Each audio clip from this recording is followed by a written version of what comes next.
Ben Leonard, welcome back to Build to Sell Radio. Good to be here. Thanks for having me, John. Yeah, it's good to have you back. I think a lot of people will have heard your episode. It was one of our most popular. But for folks who didn't hear the Beast Gear story, let's just level set. I mean, kind of walk us through the narrative arc here of Beast Gear. Sure. Beast Gear was my baby, my pride and joy. It was a strength and conditioning direct-to-consumer e-commerce brand, which sold primarily on two channels, one being Amazon and the other being our Shopify website. I founded the business in 2016, and we sold to customers in the UK, right across mainland Europe, and a tiny bit in Australia and United Arab Emirates. And I exited that brand 3.5 years later in late 2019. Yeah, we're gonna talk about that, and I want to kind of dig into what happened next, but just maybe walk through how big did you get Beast Gear in terms of whatever you're comfortable sharing, revenue, turnover. Sure, yeah. And then maybe walk through how the sale came about. Like, did you approach them? They approach you? How'd that work? Sure. So I started the business as a hobby, honestly, because I'd actually had the idea for a strength and conditioning brand 4 years earlier, back in 2012. I was training with some buddies at CrossFit. At the end of a hard session, somebody was like, "Oh, we beasted it today." And I was like, "Beasted it? Cool. Beast Gear would be a badass name for a fitness brand." And I did nothing about that because my mindset was that I had a job, so I was the token dolphin hugger in the oil and gas industry. My job was to help oil companies get greener, and I generally enjoyed it. I worked with nice people. My background is environmental conservation. I'm still super into that, just not professionally. And so in my head, entrepreneurs were other people. There were people who inherited a business, or they studied product design or business or whatever. And nobody taught me about entrepreneurship at school. I actually believed incorrectly, probably at a subconscious level, the business was really boring and stuffy and all about suits and boardrooms. 4 years later, I had an epic change in my life. I had a really bad heart problem for the third time. Totally fine now, but had to stop work for a while and stop all my strength and conditioning hobbies and whatnot. And I was really bored. My then girlfriend, now wife, was busy studying. And I basically hit upon the idea. I remembered my idea for Beast Gear.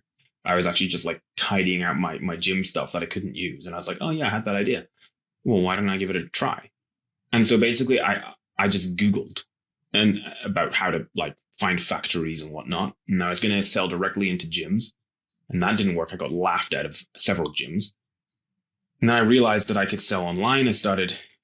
I researched and found that you could, idiots like me could build a Shopify site. And then I discovered that actually when you buy stuff on Amazon, you're not buying it from Amazon, you're buying it from small businesses.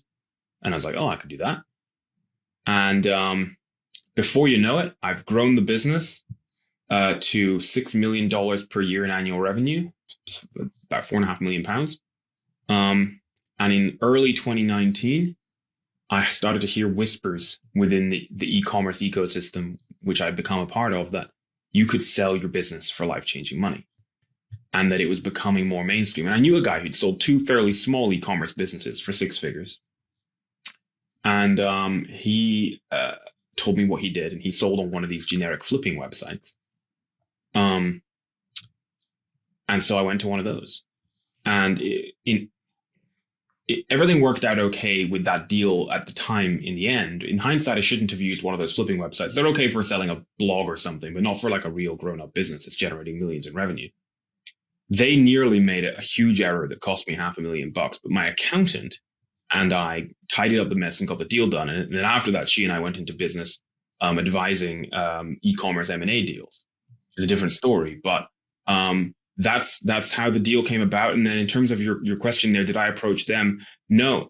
So I went to one of these websites for listing the business online, and they connected me with, I can say this, it's public domain, with Thrasio, who have become somewhat infamous now. They emerged in September 2018. A bunch of guys on Wall Street realized that, hey, we can buy all these small e-commerce businesses, aggregate them together, and they will be worth more than the sum of their parts. Buy them at 3 to 4x, sell them on for a much higher multiple later, benefit from economies of scale as well, make them more efficient, cut costs, and maybe even go public. And that was their thesis. And mine was, I believe, the first European brand that they bought. And we did that deal on Halloween 2019. Hey, it's John. Look, if you're building to sell, I want to let you know about a resource you may find helpful. It's called the Valuebuilder Score, and it will evaluate your company in the same way that acquirers will look at your business.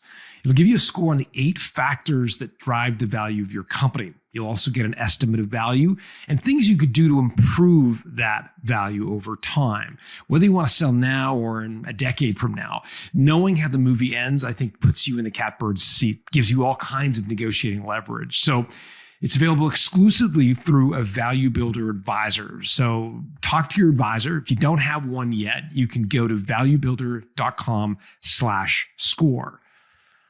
Let us know what industry you're in, and we will connect you with an advisor who specializes in companies like yours.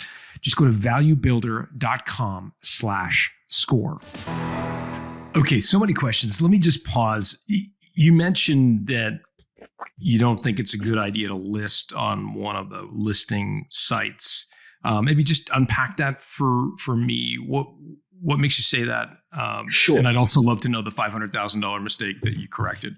I think that those listing sites are great for casting a wide net and finding, potentially getting your business in front of buyers. And actually, I think some of those listing websites, and I won't name them, but some of them are actually doing something smart now. And I know this because I'm actually doing this, but they're partnering with independent M&A firms. So the problem I had with my experience back in 2019 was that they basically trained an offshore worker how to pull down reports from Amazon and Shopify, slap them in a Google sheet, and then decide what the valuation was. But they didn't do any work to understand the brand. The person doing that wasn't really an M&A expert. They didn't do anything sophisticated to try to attract the right buyers. It's a list and pray situation. And the numbers. So did you list Bskier with a price tag? Yeah. What was the price tag you listed it at? It was more or less 3 times SDE, 3 times adjusted EBITDA. And what were you doing SDE wise at the time? We were doing about 15 or slightly more than 15%. I think in pounds at the time, it was something like £900,000 was the adjusted EBITDA. I can't remember actually, if I'm being honest. Okay. So they listed it at 3 times SDE. Yeah. And it's sort of a pretty passive list and pray process. And there wasn't a chartered accountant who had gone through the numbers and properly calculated everything. And what happened was I saw the numbers. I was like, nah, that's off. That doesn't look right. So I showed it to my accountant. She happens to own the biggest accounting firm in the UK who specialize in e-commerce. They took some time to kind of dive into it. And I forget what the exact error was. It was something to do with VAT, but it was akin to having put a decimal point in the wrong place. And that plus some other errors really kind of hacked me off. And so what I actually did was I said, hey guys, this is what I said to the listing site guys. I said, we've just fixed your mistake. And once we actually list this at the increased valuation, you're going to make a ton more commission. So I'm negotiating down your commission from X% to Y%, and you're still going to make more money because I found your mistake. And they were like, okay, fair enough. Got it. So bad experience with the listing sites, but you got Thrasio kind of approached you, it sounds like, through the listing site. Yeah. And what was their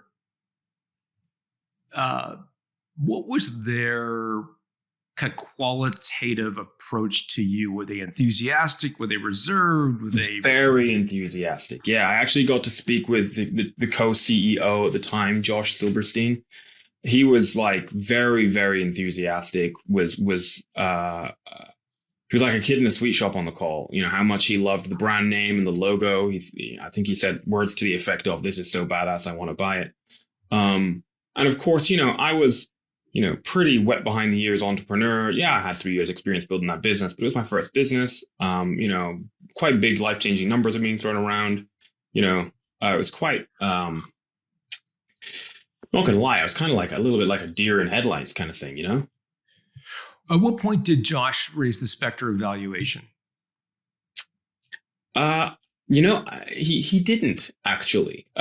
What happened was we had that call and some other calls, and I had calls with various people from various departments, all of whom, in hindsight, I can tell didn't really know much about e-commerce.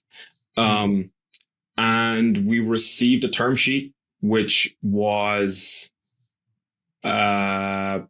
basically, three times SDE, more or less, with a pretty basic earnout.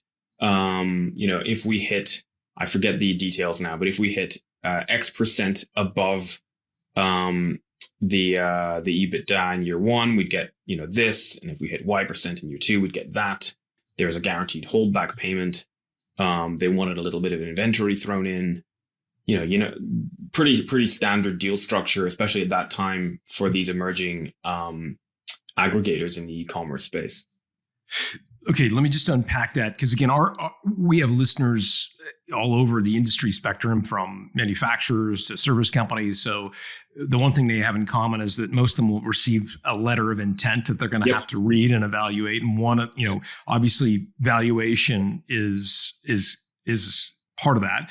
And so did they, in that letter of intent, give you a multiple of SDE, or did they give you an actual number? It was a number. Yeah, it was a number. And therefore that meant that had it dragged on, which it didn't, but had it dragged on and we'd continued to grow significantly during that, say, due diligence period, then effectively the multiple they would have paid would have been going down, right? Because we were growing. Right. But thankfully it didn't. I received the offer in September and we did the deal at the end of October. Okay, so pretty fast deal. Yeah. Okay, so they're offering you 3 times SDE. Now, with regards to the earnout, was that in above, like incremental above the 3 times SDE? Or no, that was all part of it, right? Okay. So there was a decent chunk of cash up front. Let's call it 80%. Sorry, did you say 80? Something like 80, yeah. 80. Okay, so the majority up front. Yeah, okay. Then there was I think 6 months later, there was a guaranteed payment. So a holdback payment, they called it. Then after 1 year and after 2 years, there were these earnout payments. Yeah, and that's a pretty standard structure that you see in e-commerce. Yeah, the holdback. I've often seen that as sort of an escrow to make sure that when your taxes are paid, some basic stuff that are in order. Was that the nature of the holdback, or was it some other reason they justified the holdback? Yeah, I think it was also I think they just wanted to hold some money back. Why, if you can avoid paying somebody everything now, then do so. I guess it's a working capital kind of thing as well. They also wanted some inventory thrown in. Okay. And so what percentage of the deal? So 80% up front. Do you remember what the holdback was in terms of percentage? It was I'm going to say it was 5 to 10%. Okay. And the rest was split across those 2 earnout payments. Sorry, the holdback was split among the earnout payments? No. So let's say 80% up front, 5 to 10%, I forget, was the holdback guaranteed portion. And then the contingent payments were evenly split, whatever percent year one and then year two. That makes sense. Okay. So you had ballpark 10-15% at risk in the earnout. Yeah. Okay. And in terms of the upfront, did they pay you cash or in Thrasio stock or in some combination? It landed in my bank account and I almost had a heart attack. And did they at all in the letter of intent and the kind of process leading up to the share purchase agreement suggest paying you in Thrasio stock? No. And if they had, that would have been a wild ride, because at one point the stock was worth a lot of money. And of course, things haven't gone so well since then. At the time that we're recording this, I believe they're in Chapter 11 bankruptcy. There's been some headlines flying around the last couple of weeks about some more investigations going on. Yeah.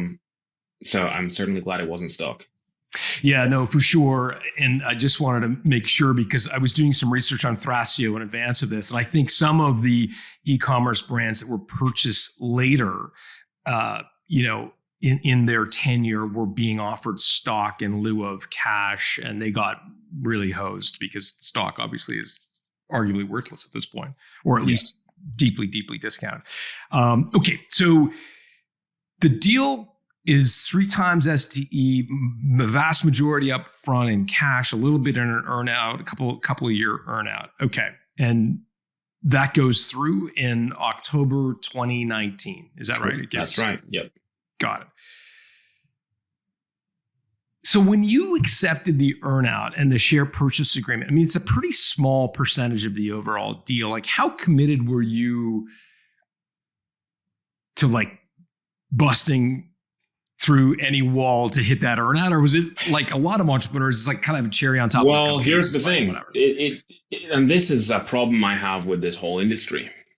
It shouldn't be called an earnout because it was very much, they should call it a pray out, because it was up to me to pray that they did a good job to hit those targets. They were operating the business. On the side, I negotiated a side deal with them where I would help them launch new products for the brand. And because I love the brand, I was, regardless of the earnout, I was very much regularly talking to the brand manager on my brand, which changed a couple times, to try to help them.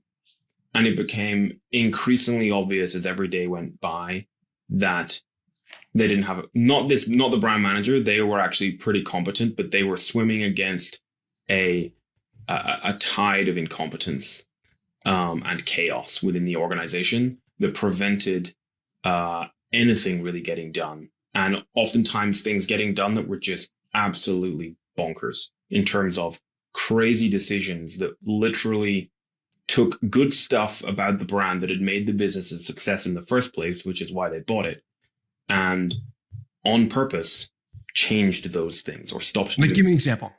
Sure. So a majority of the revenue came through Amazon. They took Amazon listings, which comprises of photographs and branded content on those listings, which were perfectly good, and changed it out for stuff that was just really terrible. And you could ask any e-commerce expert to comment on that, and they would agree that, hey, this stuff is pretty good and hey, this stuff is terrible. Why would you do, if it ain't broke, don't fix it.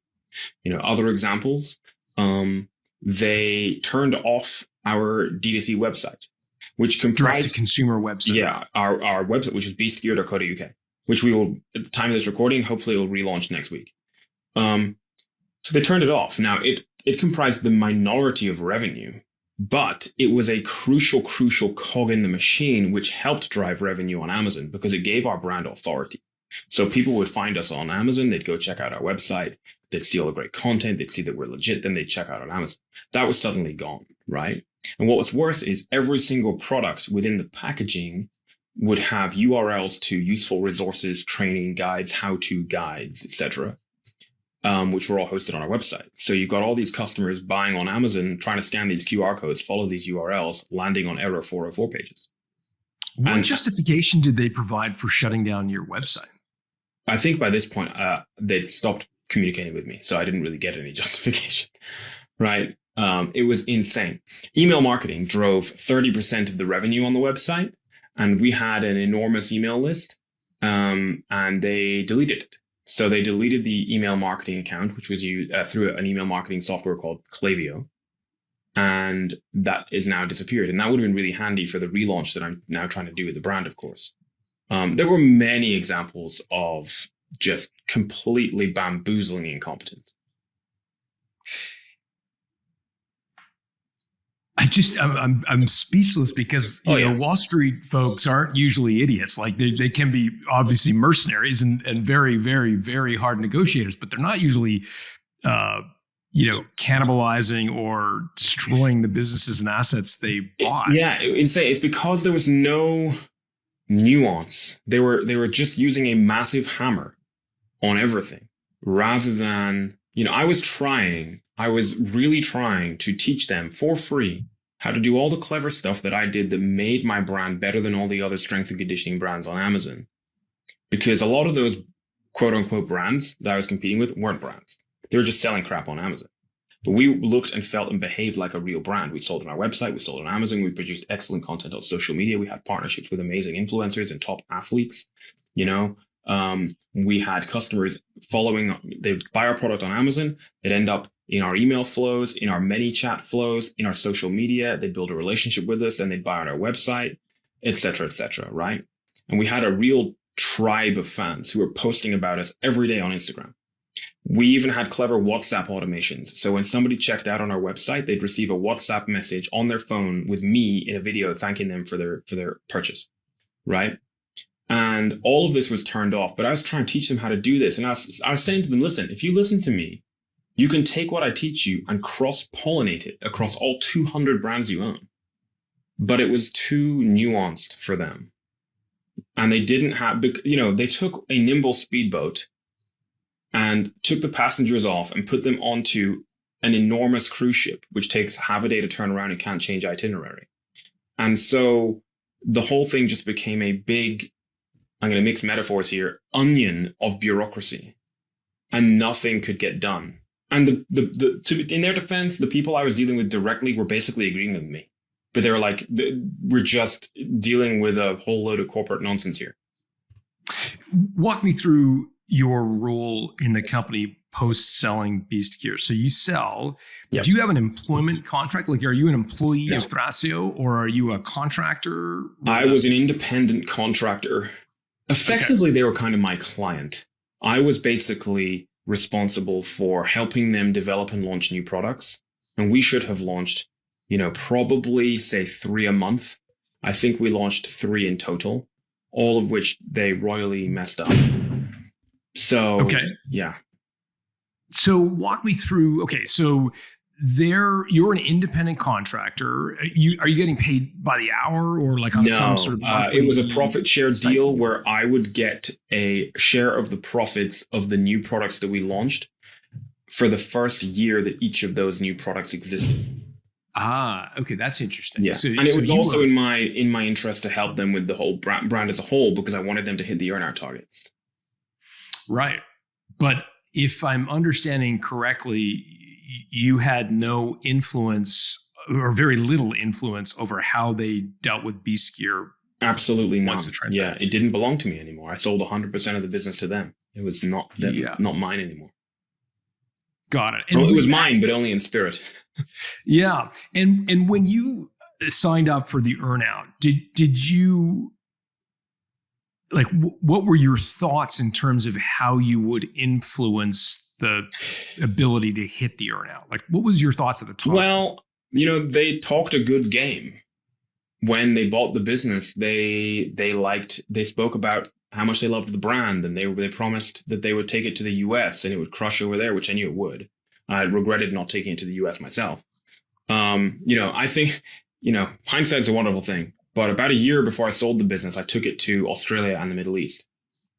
I think if I had taken it to the US, it probably would have been 5 times bigger for only maybe 10% extra effort on my part. Yeah, but I guess from my listeners' perspective, most of my listeners will be offered some sort of earnout as part of a transition. Yeah, and you referred to it as a payout, and clearly, you had very little influence on the company's ability to hit the earnout after very little. And so, if I guess my kind of takeaway from that is, you have to be comfortable that the way I guess I think about it is this: you have to be comfortable that whatever you're getting up front is all you're getting. You have to assume that it's all going to go terribly wrong after the fact, and you won't hit the earnout targets. As it happens, year 1, we actually crushed the earnout target for 2 reasons. One is, for enough time in year 1, the flywheels and funnels that I had built were still moving. So they didn't have time to mess it up yet. The other thing is that COVID hit. And COVID gave everyone a sales bump, but especially me, because we were selling strength and conditioning equipment, which not all of it, but a lot of it you could use at home. Sure. And that helped. Yeah. I remember Peloton stock went from like $30 to $120 in about 6 months as we were all working out at home. Yeah. Now the year 2 earnout is a different story, but well, tell us that story. What happened there? Well, and it's interesting you mentioned this, because I'm literally just approving edits on episode 3 of the brand rescue mission right now, which is the thing where I'm documenting it. And in that episode, I actually share clips from a Loom video, which I recorded for the team that I was dealing with, where I basically spent half an hour ranting about their incompetence. because I was annoyed that we weren't going to hit the year 2 earnout targets because of all these things that they had done wrong. Now, to their credit, no, I didn't ask for this, but I think they were worried because they'd made me very much their poster boy, at least in the UK and Europe. I was the first brand they bought over here. They put me on their YouTube channel in a few different videos. I know because I've seen pictures of it. I was even on like the billboards and stuff that they take to trade shows. And I didn't ask, but I think that they were worried. And so they actually paid me my year 2 earnout. Despite the fact that at the time, the way it was going, it didn't look like we were going to hit it. And after, I'm pretty sure we didn't hit it. I mean, it would have been very difficult to have hit it the way things were going. So, but at that time, of course, they had, that was, so 2019, 20, that was 2021, that was late 21. So they were still throwing money at everything at that point. How did you convince them to give you your earnout? They seem like I didn't really have to. I think I recorded the Loom where I just pointed out basically everything, not everything, but many things they'd done wrong. Put it in an email, copied some important people, and some replies later basically were quite empathetic and saying that they shared my frustrations. And copying some other people saying, please arrange to send Ben his money. A few days later, it landed. Really? Yeah. Did you think that video did you record that video? I mean, it clearly worked, but was the video in hindsight a veiled threat from you? Like, I'm going to record this video. I'm going to send it to everybody. And this is the first salvo, but it gets more interesting after this because I'm going to get lawyers involved, et cetera. Like, was that the sort of veiled? Honestly, it wasn't. Okay. I wish I could take credit for being smart enough that that's what I was trying to do. Honestly, I was upset coming from 2 angles. I was upset that my baby was embarrassingly bad. And I allude to in the video, like there's stuff on social media that was so cringeworthily bad that was right next to them still using me as the face of the brand. I was like, I'm associated. This is so bad. And on the other hand, I was annoyed from a financial point of view because we weren't going to hit the earnout target. But I wish I could take credit for being a bit kind of more thought through and smart than that. Well, it worked. So it worked. Yeah. I mean, now I've learned what I can do in the future should I need to. And other people can. But what's interesting, right, is that some other aggregators in this space. So Seller X, I think, is one of them. People can Google this. Seller X. They got sued by somebody who sold their e-commerce business to them. And they alleged that Seller X had basically been negligent in running the business, which is why it hadn't hit its earnout targets. And I believe that the seller won. Interesting. So people can Google that and see what happened there. Yeah, it's always tricky. Earnout disagreements are everywhere, and it's always tricky to navigate these because usually you're sort of suing a company that is very large. Average acquisition is 5 to 20 times the size of the target. So it's usually a giant company with lots of legal resources, and it takes many years to try to do this. So, it's a landmine of problems that can come up. But your videos seem to serve its purpose. But I can't help but think that, it was more than just the money, because at this point, you'd hit year 1 earnout, you'd gotten the holdback, you got 80% of your cash up front. Yeah. We're dealing with kind of tiny percentages at this point. Yeah. It was emotion. I had and still do have an emotional attachment to that business. I started that business at a difficult time in my life. I managed to create something special that people loved. I was still getting messages from friends all the time. I still do, who see my products out in the wild. The brand, despite the fact that the owners didn't post on Instagram for 5 years, was still getting tagged multiple times a week by people. It changed the course of my life and my family's life. My youngest child was born right before I sold the business. And it was very sad to see what was happening to it. To what extent was that amplified by the fact that you were the poster child of Thrasio in the UK?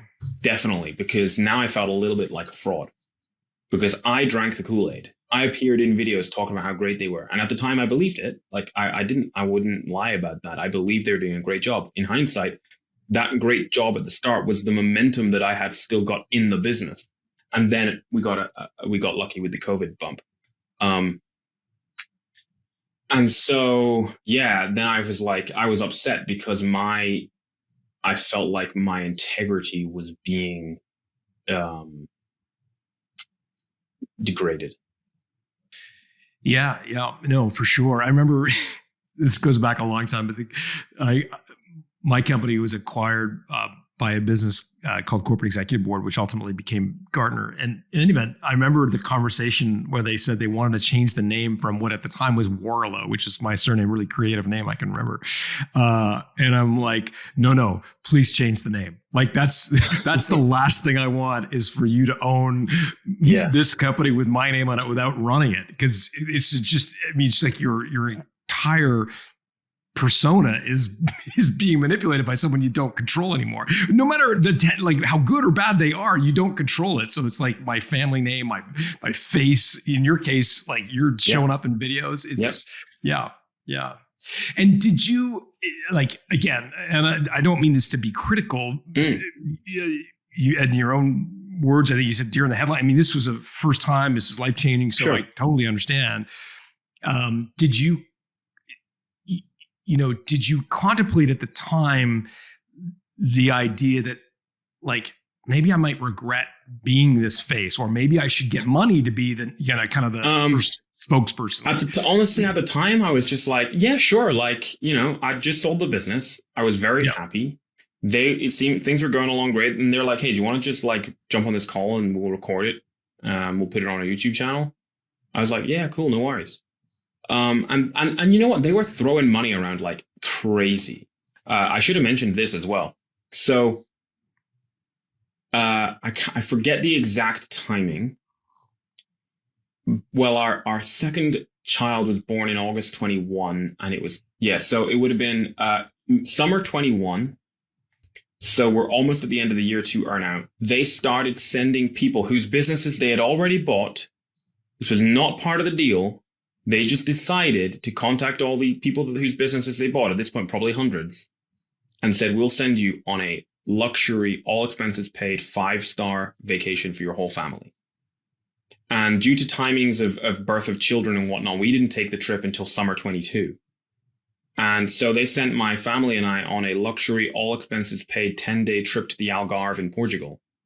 And so I was very... I was quite happy. But they were, at the same time, my brand is getting destroyed. It was insane the amount of money that they were just, throwing around. So at the time, it must have felt like bribery. Like that was so they kind of made me. They used my they used me in some of their marketing material in like 2019, 2020.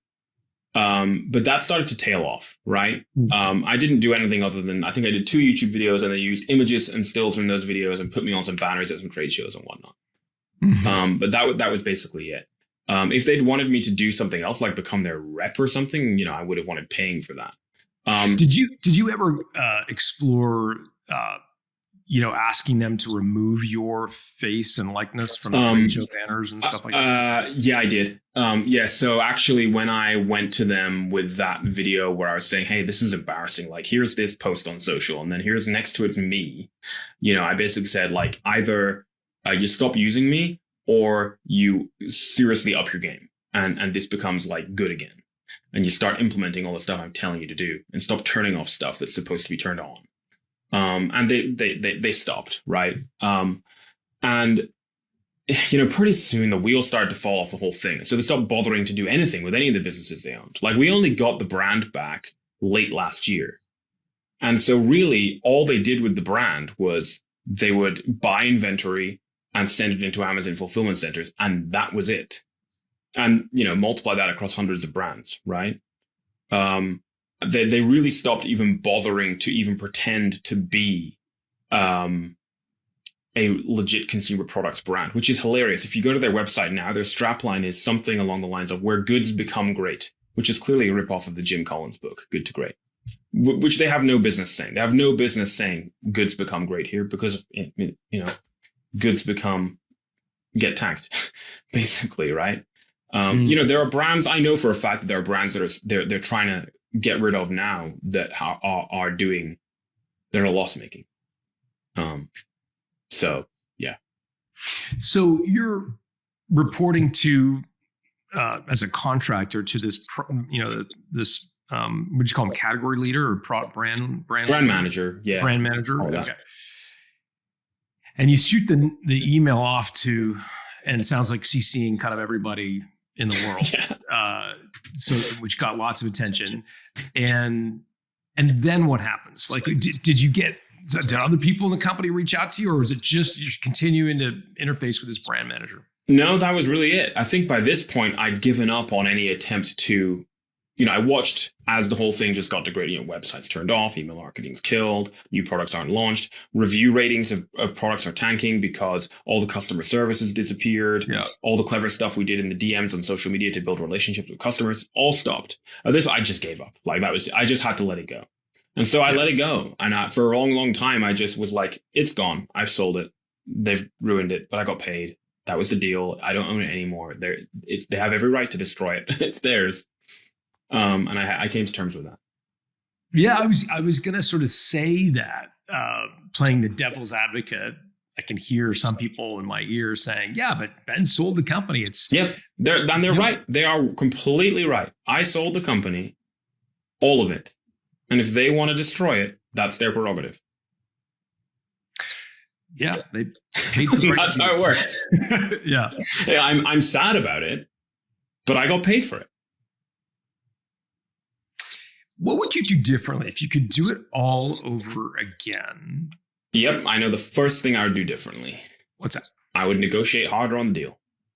I would ask for a higher multiple. Not very long after that, people with significantly less good, that's not even good English, less good businesses, you can't say that, significantly poorer businesses than mine were getting paid 6x. This was at the COVID boom. It was insane. People just selling generic rubbish on Amazon with no brand identity, no emotional connection with the audience, nothing. Just something off Alibaba, logo slapped on it, sent it into Amazon. We're getting 6 times SDE, regardless of how big that SDE was. So a lot of very mediocre businesses got very rich, and more power to them. So I should have negotiated harder. And so you negotiated directly with Thrasio, and there were no other kind of competitive bidders at the time? Yeah, okay. Basically they came in with this offer, which was in the context of the market at the time, because this was it was September 2019 that they made the offer. Things didn't go crazy till after that. It was a good offer. It was a really good offer. Like 80% cash at closing, I think. About 3x. We knew that they were good for it and that they would do the deal, provided they didn't find any red flags during due diligence. It was good. But really, I should have been like, I basically should have said, great business, but if you want it, can be more like, say, 3.5, something like that, right? Mm-hmm. That's regret 1. Regret 2 is actually probably before that. I should have taken the brand to the US. You should have taken the brand to the US. Yeah, for sure. Really should have done that. Yeah, those are really the big ones. Anything around the deal terms you might do differently if you had it to structure it again? I would have done the earnout based on revenue and not EBITDA, because the revenue went bananas. Now, okay, sure, hindsight's a wonderful thing, but even without the revenue going bananas, I have since learned, and this is what I try to help people do, that obviously, EBITDA is up for debate. What's included, what's not, what's added back, what's not. Whereas revenue is revenue. And so I ought to have pushed for the earnout in year 1 and year 2 to be based on revenue rather than the SDE/EBITDA. Great wisdom there for sure. Walk me through. So you leave.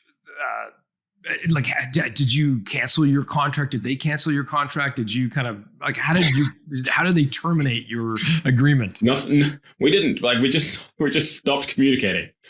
So you're not getting they're not getting an invoice. You're not getting paid. Yeah. Well, I think what happened was, I kept invoicing them until the deal was that I would get a share of profit for every product that we launched together for the first year that product existed. And so I kept invoicing every month. But there was like nothing because they were doing a terrible job of marketing those products and the brand more generally. And they hadn't launched any new products. So I should have put that into the deal. Like I should have pushed in that agreement that they would guarantee to launch, X number of products per month or quarter. And if they didn't, then I would get, ABC, whatever, don't know. Right. So that they had a reason to keep pushing to launch the products, but they didn't. And so, that just came to an end. That just fizzled out. And at what point did the specter of buying the brand back? Yeah. Like what triggered that? Sure. Well, a few years ago, I think it was 23, people could just Google Thrasio layoffs. I mean, I knew things weren't going great because I was seeing a bit inside the hood. But they also had some pretty big brands. They're still throwing money and sponsoring around all these e-commerce events and whatnot. But I could tell something was up. And then the news of these layoffs came out. And around about that time, I contacted them and said, look, is there a world in which you'd sell this to me? And they said, no, it's not part of our strategy to sell any of the brands. And then, 6 months or so later, there was more news coming out that things were going badly for them. And I contacted them again and they said, no, we're going to turn this around. And there was a lot of back and forth of flip-flopping. They eventually agreed that we could look at it and we signed an NDA, got to look at the numbers. And they said, if we're going to do it, we're going to do it fast and simple. I think at that point, they'd bought 213 brands and sold one back to the former owner. And then they said, actually, if you want this, you need to buy this batch of like 20 brands. And I was like, well, I can't do that. However, around about this time, I basically was semi-trolling them on LinkedIn, posting nothing like rude, but posting, calling them out and politely saying, hey, give the people what they want, sell my brand back to me, and I will publicly rebuild it and document the whole thing. And the posts took off because I knew that this would be content that the e-commerce space was really interested in. And some people that I'd been connected with in the past contacted me, and they were smart guys who basically had their own aggregator model, except that they knew e-commerce. They weren't just financial guys. And they were buying distressed brands. And they said, look, we're looking at buying this whole batch of brands, including yours, including Beast Gear. And so I've done a deal with them whereby they bought that batch of brands, but I have half of Beast Gear. And so they are taking care of the nitty-gritty day-to-day operations under the hood, and I'm taking care of the brand and the strategy, etc. So many questions. What did they pay for it? What did Thrasio pay me? No. What did this? How do we do this deal? Yeah, this deal. So this is crazy. So I can't get into too much of the specifics on this, but put it this way: very, very low downside. Borderline nothing up front. Inventory kind of on consignment. And anything on the upside based on how well we turn the business around, they get paid. And, if we don't, well, we're all right. So, and that's kind of like, they don't have much choice in the matter because they're in a pickle. So, worked out reasonably well from that point of view. Who are you dealing with at Thrasio to make that deal? Like, is that a bankruptcy lawyer or is it an employee of Thrasio? To be fully transparent, I didn't have to deal with them. My business partners who bought all 20 odd brands or a batch of 20 odd brands from them dealt with them, and they dealt with the M&A department there. Got it. And I am in touch with that M&A department because they come to me with my M&A advisory hat on now with brands that they're still trying to sell. And so what is to stop this from happening again? Like, you're now a 50%, if I understand it correct, shareholder in the Beast Gear brand. Yep. How have you structured things this time so that it won't or can't happen again? Sure. Well, my business, first of all, a lot of this is just trust. So my business partners and I want to build something special back to as big or bigger than it was before and eventually sell it again. So we trust each other. They have a slick operation in terms of the nuts and bolts under the hood to run all the things that we need to run, from supply chain to pay-per-click advertising.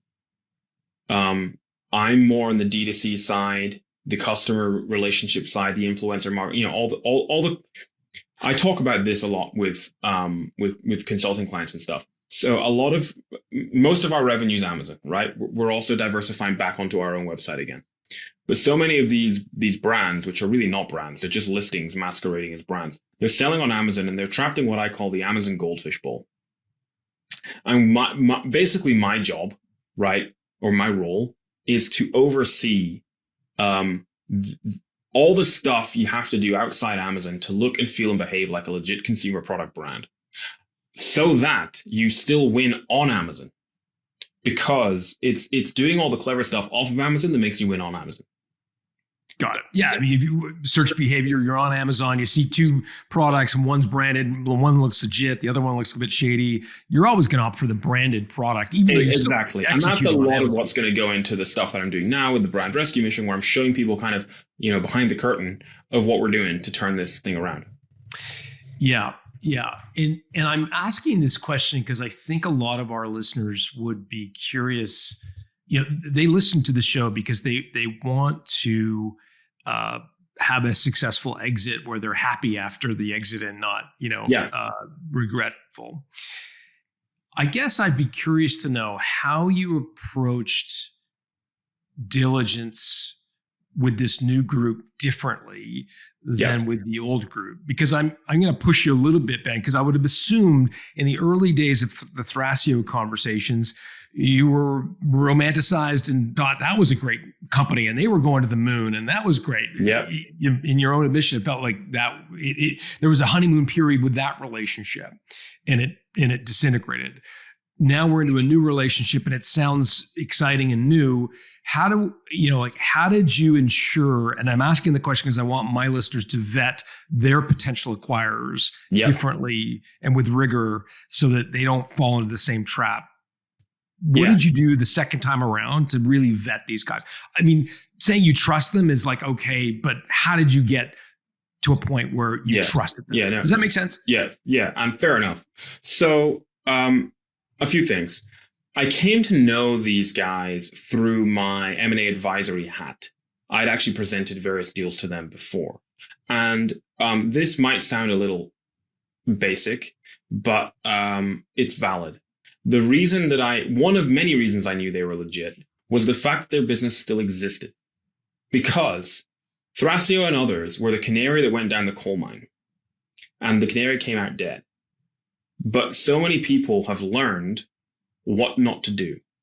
And my partners are not financial guys who raised a bunch of money to go aggregate e-commerce businesses. They're e-commerce guys who raised a bunch of money to go turn around e-commerce businesses. And I have seen the brands that they own outside of mine and the job that they have done. And that's not just brands that are selling on Amazon, it's direct to consumer brands as well. And seeing sort of under the hood of those businesses. So that was really important. I never got to do that the first time around. So that was critical. Fact of the matter as well, of course, is that the risk to me was low because I was getting half of the business and therefore had way more control than when I sold it the first time, where I had zero control, right? Other than just sort of a consulting agreement on the side. So I was able to influence, or I am able to influence a whole lot more. And part of our partnership is that I'm responsible for various aspects of the business. And they know that me being responsible for those aspects of the business is going to grow it bigger and faster and better than they could without me. And at the same time, I know that I can't do the operations all by myself, nor do I want to. So, this is also a bit of them diligencing me. Hey, should we even bring Ben in? Like, what's he going to do? And I've been able to demonstrate we're going to, first of all, simply do all the stuff we did before that worked. And also, I was able to pitch them on my brand rescue mission idea, which is actually already paying dividends, because I get people come to me now saying, hey, I'll give you this for free or this at a discounted rate if you'll bring me on your show and we'll talk about it. And that could be anything from, supply chain analysts to intellectual property attorneys to somebody who's going to spice up our product images or whatever it might be. Mm-hmm. Yeah, I want to get to brand rescue mission. Before I go there, though, I guess I have one question that's sort of still rattling around in my mind, which is, is there a part of you that questions whether or not this is the right idea for your mental health to go back and, quote, prove them wrong? There's a sentiment I'm getting, which is like, I built a great business, Thrasio screwed it up, I'm going to prove they were wrong. And I think there's an element of that in every entrepreneur who sells their company, right? New buyer comes in, they screw it up, or in the founder's mind, they screw it up. And they do one of two things. One, they wax poetic, and they on the kind of rocking chair saying, well, in my day, we didn't do it that way. In my day, it was better. We served customers better. And they're frustrated by it, and they see their baby being disintegrated. Or they try to buy it back because they want to, I'll prove I was right. I'm going to prove. And there's a sentiment of I've got to prove. And I just wonder, to what extent that's healthy. And so I'm just curious if you've kind of had that thought process go through your mind. Is this healthy for me to be kind of doing this at this stage? Great question.